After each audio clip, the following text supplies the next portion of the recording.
Every floor above your head is hanging on steel bars you will never see again once the concrete is poured. Hard on the outside, flexible on the inside. That is not a compromise, Thames. That is the entire point. Strong enough to resist a building's load, flexible enough to bend without breaking during an earthquake. No other bar does both. Making that combination starts here, Hope, where iron ore becomes liquid steel, and liquid steel becomes the skeleton inside every structure you trust. Iron ore comes out of the ground looking nothing like steel. Red, crumbly, and full of impurities. The ore is crushed and screened, sized for what the furnace needs. The fuel is not ordinary coal. Coking coal is heated without air to become coke, the carbon source that turns ore into iron. Coal is baked inside sealed ovens until it becomes coke, hard, porous, and almost pure carbon. Limestone goes in as flux porins. It bonds with impurities inside the furnace so they can be removed as slag.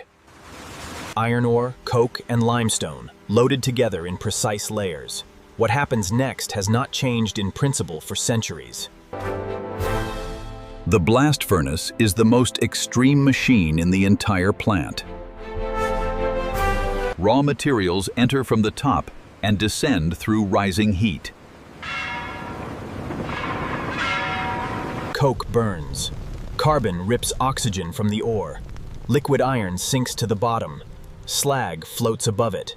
When the tap hole opens, liquid iron pours out at over 1400 degrees. This is the most visually violent moment in the entire process. Slag is tapped separately fories. It will be crushed and used in cement and road construction. The liquid iron rides by rail to the next building phase, where it stops being iron and starts becoming steel. The liquid iron enters the steel converter, still carrying too much carbon and impurities for structural use. A lance blows pure oxygen into the melt at supersonic speed. The carbon burns off, impurities oxidize, the temperature surges. Inside, the iron is being purified by controlled combustion.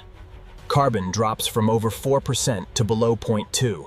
The chemistry is tested in minutes. If the carbon, manganese, and sulfur are right filling, this is now steel. The steel is poured into a ladle, and alloying elements are added during the pour to set the final grade. This ladle holds hundreds of tons of liquid steel, all destined to become solid bars. The steel flows from the ladle into a tundish that feeds the casting molds. In the mold, the outer shell freezes first. The inside is still liquid, like a steel tube filled with molten metal. Rollers pull the strand through water sprays. By the time it straightens out, the steel is solid all the way through. The continuous strand is cut into billets, kepalik. Each one will become hundreds of TMT bars. The billets cool before the next stage talons, the rolling mill that will stretch them into bars. Before rolling, the billet is reheated until it glows bright enough to shape under pressure. The first rolls crush the billet thinner and longer. Every pass reduces the cross-section and stretches the bar. With each stand, the bar gets thinner, longer, and faster. By the middle of the mill, it is moving faster than you can walk. The finishing rolls press the rib pattern into the surface, and those ribs are what lock the bar into concrete. The bar is now the right diameter with the right surface. But it is not yet a TMT bar.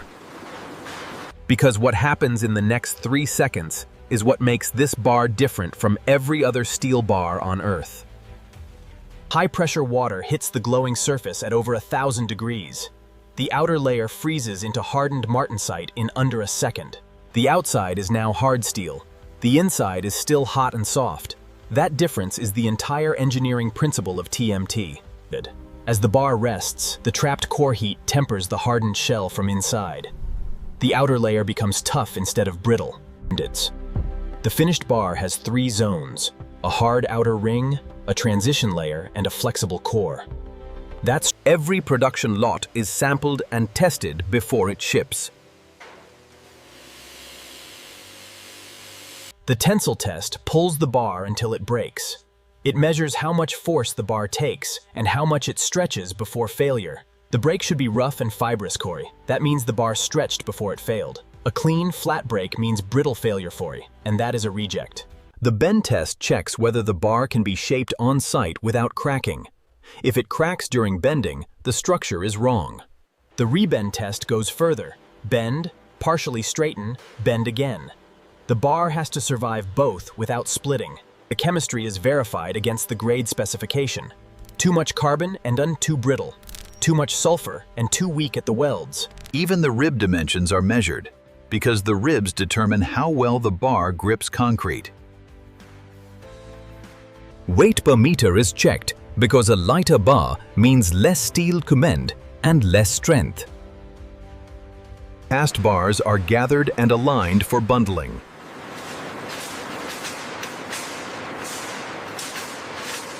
Each bundle is strapped and tagged with the grade, batch, and test data. From the yard, bundles move by road and rail to construction sites across the country. Every bundle that leaves this gate is heading toward a structure someone will live in, work in, or cross over.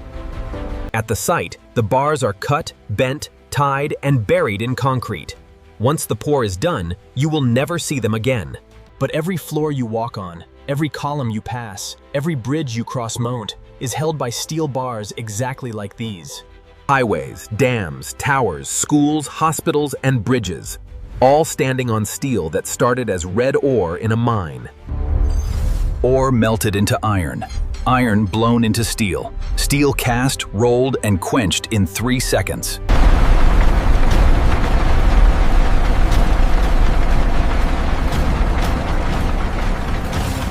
What surprised you most? Tell us in the comments. Next on Process Pulse Factory, another material you depend on, made in ways you have never seen. Process Pulse Factory.